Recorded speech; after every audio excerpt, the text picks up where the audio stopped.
अस्सलाम वालेकुम everyone and welcome back to my channel. कैसे हैं आप सब? उम्मीद है कि आप सब बिल्कुल ठीक होंगे और बहुत खुश होंगे। जनाब, यहाँ पे मॉर्निंग का टाइम है। मैंने सबसे पहले बच्चों को छोड़ने के बाद आके अपने लिए चाय रखी है। चाय तैयार होगी जब तक मैं अपने दो जो स्टार्टिंग के मॉर्निंग के काम होते हैं वो कर लूँगी। एक होता है डिश वॉशर को खाली करना, दूसरा होता है वॉशिंग मशीन को खाली करना।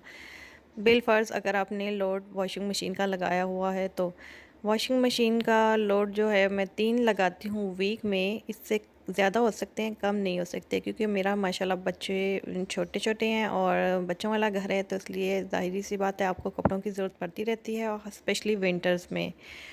तो कपड़े ड्राई हो जाएंगे, वॉशिंग मशीन खाली करूँगी तो आफ्टरनून जो है आपको प्रेस वगैरह करने के लिए टाइम मिल जाएगा। और दूसरा यहाँ पे डिश वॉशर तो एक लोड लाजमी रात को मैं लगाती हूँ। शाम के जो बर्तन होते हैं बहुत ज़्यादा इकट्ठे हो जाते हैं तो मैं एक लोड अपना बचत के लिए डिश वॉशर में लगा देती हूँ और सुबह उसको मैं खाली कर लेती हूँ और बर्तनों को अपनी जगह पे रखूँगी। उसके बाद ये दो काम करने के बाद मैं पुरसकून होकर अपना रेडी हो जाएगी चाय और नाश्ता करूँगी। उसके बाद फिर नेक्स्ट आपको बताती हूँ। और यहाँ पे एक बात आप लोगों से शेयर करूँ कि डिश वॉशर जो है ना वाकई एक बहुत बड़ी नेमत है और इसके बहुत सारे फ़ायदे हैं। जब तक मैंने नहीं ली थी या नहीं इंस्टॉल करवाई थी घर में, तब तक मैं भी ये समझती थी कि ये ज़रूरत नहीं होती इसकी, मतलब ये आउट ऑफ ज़रूरत है और हाथ पे जो वॉशिंग का मज़ा है वो इसमें नहीं है। लेकिन दोनों चीज़ें अपनी जगह बिल्कुल दुरुस्त हैं। एक तो सारी उम्र अल्हम्दुलिल्लाह हो गई कि अपने हाथों पे वॉश किए हैं, तो अब ये मेरा ये नया नया एक्सपीरियंस है। लेकिन मुझे बहुत मज़ा आया है इसके साथ, क्योंकि जो आप जितने भी साफ़ सुथरे बर्तन वॉश करते हैं ना हाथ पे, लेकिन जो इस मशीन की परफेक्शन है ना, यानी इसका स्टीम का सिस्टम है और जो बर्तनों में फिर स्टीम से जो शाइन आती है ना, वो आप हाथ पे जितना मर्ज़ी इनको रगड़ लें, मांज लें, कुछ भी कर लें, लेकिन वो शाइन जो है ना हाथों से नहीं आएगी। इसके बहुत फ़ायदे हैं। एक तो आजकल जैसे जो वक़्त चल रहा है उसके हिसाब से बर्तन जो है आपके जरासीम से पाक हो जाते हैं जब ये स्टीम देती है। आप डबल स्टीम भी कर सकते हैं। मैं वैसे प्रॉपर नॉर्मल स्टीम पे रखती हूँ, क्योंकि मैं कुछ टाइम का भी बचाती हूँ और मैं कहती हूँ कि बिजली भी कम खर्च हो, क्योंकि बर्तन शाम के जो होते हैं ना वो इतने हैवी नहीं होते और नॉर्मल होते हैं। दूध के बर्तन हो गए, सालन की प्लेटें हो गई, तो चम्मच वगैरह हो गई, ये नॉर्मली जो बड़े बर्तन हैं वो तो अपने हाथ पे ही वॉश करने होते हैं। तो लेकिन बहुत मज़े का इसके साथ मेरा एक्सपीरियंस रहा और इसके बहुत सारे और भी फ़ायदे हैं। ये डबल लोड भी चलाती है, यानी अगर आपके बर्तन कम हैं तो ये एक ट्रे भी वॉश कर सकती है। इसके डबल फंक्शन है और उसकी टाइमिंग भी बहुत मज़े की है। यहाँ पे मेरी चाय रेडी हो चुकी है, अब नाश्ता किया मैंने और आपको साथ ही आपको आज मैं नाश्ते की वीडियो जो है ना स्किप करके आपको असल कामों की तरफ लेके आ रही हूँ कि मेरे लॉन्ड्री रूम की अब हालात देख लें। ये मेरे साथ क्या हुआ कि पिछले 2 वीक्स की जो ग्रॉसरी करने गए थे तो मैंने लिस्ट में डिटर्जेंट लिखना ही मैं भूल गई। तो उसकी मुझे इतनी पनिशमेंट मिली है कि एक तो मौसम ख़राब था, बार-बार हम नहीं चक्कर लगा सकते, मियाँ साहब काम पे बिज़ी होते हैं और ख़ुद आप ड्राइव नहीं करते, तो आपके लिए बहुत मुश्किल है इस मौसम में। तो 2 वीक्स मैंने वॉशिंग नहीं की, सिर्फ़ एक वॉशिंग की मैंने चलाई है, एक वॉशिंग, कि वो भी छोटे बेबी के लिए। वो भी मैंने ढूँढ-ढाँढ के बेसमेंट में छोटे साशे वगैरह होते हैं ना जो आपके एक्स्ट्रा ही पड़े होते हैं और कभी यूज़ में नहीं आते, वो ढूँढ के मैंने छोटा-मोटा जो काम चला लिया। लेकिन 2 वीक्स हो गया और मेरे लॉन्ड्री रूम की आपने हालत देखी है कितनी ख़राब हो गई है। इतना मेस फैला हुआ है कि खुद भी अंदर जाने को दिल नहीं चाह रहा था। लेकिन अल्हम्दुलिल्लाह उसकी इतनी सज़ा बहुत है मेरे लिए। और अब जब मैं लेके आई हूँ तो मैं इकट्ठे 5-6 बॉटल्स उठा लाई हूँ डिटर्जेंट की। तो ताकि 2-3 मैंने जो बेसमेंट में रख छोड़ी हैं, ताकि खुदा नास्ता अगर मेरे साथ दोबारा इस तरह का वाक़या हो। अगर इंसान है भूल जाते हैं, अक्सर औक़ात भूल हो जाती है लिखने में, क्योंकि उस वक़्त बिज़ी बहुत चल रहा था, यूँ समझ लें फैमिली में कोई इवेंट था, तो इसलिए ज़हन से निकल गया। लेकिन उसकी जो 2 वीक्स मुझे बर्दाश्त करनी पड़ी है ना झुंझलाहट, वो एक अलग ही स्टोरी है। क्योंकि मेरी अपनी पर्सनल ये राय है कि विंटर्स में, स्पेशली विंटर्स में, जब आपका घर के अंदर ही ठिकाना है, बाहर भी आप नहीं बैठ सकते, क्योंकि बारिशें यहाँ के मौसम के हिसाब से हर वक्त बारिशें हैं, यहाँ धूप भी नहीं निकलती। यहाँ पे तो सोने पे सुहागा होता है गर्मियों में जब हम धूप वगैरह एंजॉय करते हैं, सर्दियों में तो इसका सवाल ही पैदा नहीं होता। तो उस हिसाब से फिर घर को जितना नीट और क्लीन दिखे और एक स्मूथ सी रूटीन चले तो बहुत सुकून होता है। अगर थोड़ी सी भी क्लीनिंग की रूटीन ऊपर नीचे हो जाए ना तो बहुत बेसुकूनी होती है मुझे। तो इसलिए अल्लाह का शुक्र है कि फिर डिटर्जेंट ले आई, मैं ज़्यादा बॉटल्स ले आई, कुछ मैंने बेसमेंट में रख दी ताकि इमरजेंसी के टाइम पे काम आए, और कुछ मैं अब ये लोडिंग पूरी करूँगी, वॉश कर करके ड्राई करते जाऊँगी। इसके बाद मुझे आयरन का भी एक हेडेक है, वो भी करने हैं साथ। तो यहाँ पे जनाब आज मैं बना रही हूँ आलू गोभी, और ये फ्रोज़न गोभी जो मैं लीडर से लेके आई थी पिछली ग्रॉसरी में, मैंने आपके साथ शेयर की थी। बहुत अच्छी फ़्रेश चीज़ें वहाँ पे, स्पेशली मटर और गोभी बहुत ज़बरदस्त आई हुई है, और पकने के बाद भी इतना इतना मज़े का टेस्ट था इसका, बिल्कुल फ्रेश है। और यहाँ पे ना एक और मज़े की बात बताऊँ कि मैं इसकी पूरी वीडियो रिकॉर्ड कर रही थी। अभी जब मैं स्टोव के पास लेके जाऊँगी पकाने के लिए इसको, तो वहाँ पे मैंने अपनी तरफ से वीडियो ऑन कर रखी थी कि रिकॉर्डिंग हो रही है, और मुझे पता ही नहीं चला। जब मैं मसाला भून के ब्लेंड करने लगी इसको, मसाले को, तो वीडियो जो फ़ोन जो है खुद ब खुद ऑफ़ हो गया, क्योंकि इसकी बैटरी ख़त्म हो चुकी थी, और मैं अपनी तरफ से पूरी रिकॉर्डिंग कर रही थी। और जब मैंने पूरी हंडिया बना के दम लगाया और कैमरे को देखा, तो कैमरा जी सो चुका था। तो तब मैं क्या कर सकती थी सिवाय इसके कि आपको फ़ाइनल लुक दिखा दूँगी, और इंशाल्लाह नेक्स्ट वीडियो में आप मेरी नई कुकिंग एंजॉय करेंगे। यहाँ पे मसाला भून रही हूँ। पहले सबसे पहले मैंने प्याज ऐड किए हैं, और जब ये थोड़े लाइट ब्राउन हो जाएंगे तो उसके बाद मैं टमाटो और ग्रीन चिलीज़ वगैरह ऐड करूँगी। उसके बाद ड्राई मसाले डालने से पहले मैं इसको ब्लेंड कर लूँगी, फिर ड्राई मसाले ऐड करूँगी। तो इसको अच्छे से ब्लेंड करना है, ताकि क्योंकि गोभी और आलू हैं तो मसाले खड़े खड़े ना रहें, प्याज वगैरह खड़े खड़े ना आए, अच्छे से स्मूथली पेस्ट बन जाए। और सॉरी, गोभी जो है फ्रोज़न है, इसलिए मैं मसाले को तकरीबन फाइनल करने के बाद, अच्छे से पकाने के बाद, डन करने के बाद इसमें आलू गोभी ऐड करूँगी, ताकि गोभी जो है वो टूटे नहीं, क्योंकि चूँकि वो फ्रोज़न है।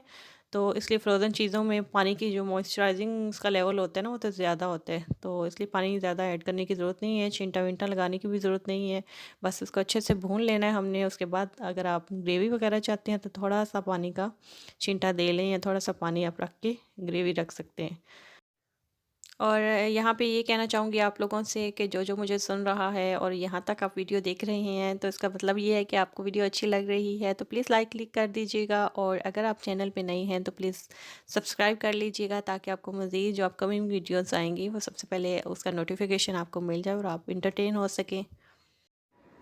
और सर्दियों के हवाले से जो सर्दियों की सब्ज़ियाँ होती हैं ना, उनका भी एक अलग ही मज़ा होता है। और जैसे आलू गोभी होगी, आलू मटर, मुझे आलू मटर भी बहुत, आलू मटर का सालन पसंद है मुझे। और आलू गोभी मेरी इतनी फेवरेट नहीं है, लेकिन मेरे मियाँ साहब को बहुत पसंद है, तो अब उनके साथ खाते हैं तो हमें भी आदत होगी, वरना मैंने तकरीबन बहुत ही कम अपने हाथ से आलू गोभी बनाई है। और नेक्स्ट ये कि यहाँ पे जो फ्रेश चीज़ें मिलती हैं, वहाँ बाज़ार जाना पड़ता है, एक बाज़ार होता है यहाँ पे, काफ़ी वो उसके डेज़ हैं, उन डेज़ में वो होता है, लेकिन हम नहीं जा पाते क्योंकि हमारे पास छोटे छोटे बच्चे हैं और उनकी केयर करने वाला कोई और नहीं है, और इतनी ठंड में हम उनको साथ नहीं लेके जाते, तो हम जो फ्रोज़न ले लेते हैं। और हाँ, अगर कभी एशियन दुकान पे आती है सब्ज़ी वगैरह फ़्रेश, तो वहाँ से हम ज़रूर ले लेते हैं, और इकट्ठी ले लेते हैं, 2-2 3-3 किलो एक ही चीज़ ले ली, तो 2 वैरायटियाँ अगर आई हैं, कद्दू आ गए, करेले आ गए, तो हम ज़्यादा जो है मिक़दार में ले लेते हैं, और उनको कट करके फ्रीज़र में रख लेते हैं, और टाइम टू टाइम हम उनको पकाते रहते हैं, तो इस तरह हम इनका टेस्ट इंजॉय कर लेते हैं।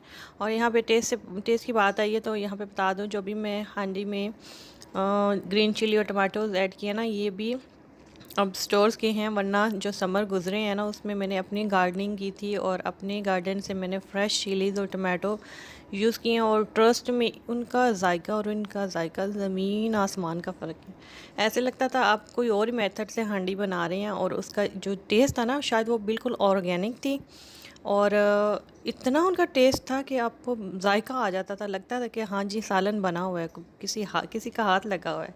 और अब इन चिलीज़ का तो कोई फ्लेवर ही नहीं है। हाँ, एक चिली आती है जो बहुत कम हमें मिलती है, लेकिन उसका ज़रा फ्लेवर है, वो इंडियन चिली शायद बोलते हैं उनको, वो यहाँ पे आती हैं। तो लेकिन ये जो बड़ी चिलीज़ है, जितनी बड़ी साइज़ में होती हैं और उतनी ये जो है जायके के बगैर होती हैं, तो इनका मुझे कोई जायका नहीं आता। हाँ, मेरे गार्डन में जो लगी थी उनका बहुत जायका था। और अभी भी मैंने कुछ प्लांट्स जो हैं मिर्चों के उगा के रखे हैं, उन्हीं मिर्चों के बीज से, जो मुझे पसंद थी, इंडियन जो मिर्चें हैं ना उनके। तो वो मैंने उनके प्लांट्स छोटे छोटे उग गए हैं, लेकिन अब अभी मैंने उनको अंदर रखा हुआ है। और जब मौसम आएगा तो फिर मैं उनको शिफ्ट कर दूँगी अपनी बाहर क्यारियों में, अपने गार्डन में। वहाँ टमाटर्स के और ग्रीन चिलीज़ के और पुदीने वगैरह ये चीज़ें ज़रूर लगाऊंगी। अगर आप लोगों ने मेरी पिछली वीडियोस देखी है ना, तो आपको अंदाज़ा होगा कि मुझे गार्डनिंग का कितना शौक़ है और इतना मज़ा आता है, इतना पीसफुल ये आपका इंटरेस्ट होगा ना इसमें कि आप बहुत इंजॉय करेंगे इस चीज़ को। और इसमें सुकून भी बहुत मिलता है और ख़ुशी भी इतनी मिलती है जब आपके प्लांट्स नए नए निकलते हैं ना, तो आप इतना खुश होते हैं कि जैसे आपके घर में कोई बेबी आया है। और आप उसकी इतनी केयर करते हैं कि जैसे बिल्कुल एक बेबी की करते हैं कि उसको ठंड से बचाना है, उसको ज़्यादा गर्मी नहीं लगने दे दी, उसको पानी का ख्याल रखना है, उसकी खाद का ख्याल रखना है, उसकी ज़मीन नरम रहे। तो उसी हिसाब से जितनी आप केयर और प्यार देंगे ना, उसी हिसाब से वो आपको फ्रूट देगा। तो और जब फ्रूटिंग पे आता है तब तो आप खुशी से निहाल हो जाते हैं। और अभी जब से विंटर स्टार्ट हुआ है ना, तब से मेरा जो बाहर जाना है ना वो कम हो गया, क्योंकि मेरे प्लांट्स का जो हाल हुआ है ना विंटर्स की वजह से, यहाँ पौधों की ग्रोथ जो है ना वो बिल्कुल रुक जाती है। और टमाटर के जो पौधे हैं वो तो बिल्कुल जल चुके हैं। उसकी जो आखिरी फ्रूटिंग थी वो मैंने कुछ ग्रीन थे टमाटो वगैरह, वो मैंने उतार लिए थे और वही मैंने यूज़ कर लिए थे एज़ इट इज़। और ग्रीन चिलीज़ की जो हैं वो बिल्कुल उनकी ग्रोथ स्टॉप हो गई, मिर्चें लगना बंद हो चुकी हैं, जो पौधे हैं उनके वो वहीं पे फ्रीज़ हो चुके हैं। अब मेरी सिर्फ ये दुआ है कि अल्लाह मियाँ से कि वो ख़राब ना हो और सूख ना जाए। जैसे यहाँ पे ठंड बहुत होती है ना, तो यहाँ पे ये जो चौक है ना आपके, वो विंटर में बिल्कुल ब्लॉक है। हाँ, वो वैसे भी वो क्यारी में लगे हुए हैं तो उनको मैं अंदर भी नहीं शिफ्ट कर सकती। अगर वो प्लांट्स वगैरह में होते तो मैं उनको अंदर ले आती, लेकिन अब वो अल्लाह के रहम करम पे और मौसम के रहम करम पे है। तो सर्दी को तो हम नहीं रोक सकते, अल्लाह मियाँ की कुदरत है। सारे ही मौसम अच्छे हैं, चाहे बारिश का हो, चाहे गर्मी का हो, चाहे सर्दी का, सभी बहुत बहुत प्यारे हैं और सभी का अपना अपना फ़ायदा है। और यहाँ पे मेरा सालन बन के रेडी हो चुका है। आलू गोभी बहुत मज़ेदार बनी थी और साथ मैंने रोटियाँ बना ली और मैं इसकी फ़ाइनल लुक आपको दिखा रही हूँ, क्योंकि उसके बाद मैंने चार्जिंग पे लगा दिया था। और जब मैं सर्व करने लगी, बच्चे सब आ गए, शाम का खाना हम खाने लगे, तो उस वक्त मैंने इसकी वीडियो थोड़ी सी रिकॉर्ड कर ली। और खाना खाने के बाद हम जो है सैटरडे को हम निकले थे बाहर, और वहाँ मैंने जब बाहर निकले तो एक अलग ही दुनिया थी। आप जो मेरे व्लॉग देखते होंगे उनको पता होगा कि 2 वीक्स के बीच में हमारी घर वालों की सबकी तबीयत थोड़ी अप डाउन हुई थी। तो उस सिलसिले में हम बाहर बिल्कुल नहीं निकले, और अब अगर निकले हैं किसी काम से तो इतने मज़े की दुनिया बाहर सेट हो चुकी थी ना। यहाँ पे क्रिसमस है तो क्रिसमस के हवाले से हर गली में इतनी प्यारी लाइटिंग और इतनी रौनक लगी हुई थी कि बस आपका दिल चाहता है कि बस यहीं आप कुछ देर सुकून लें।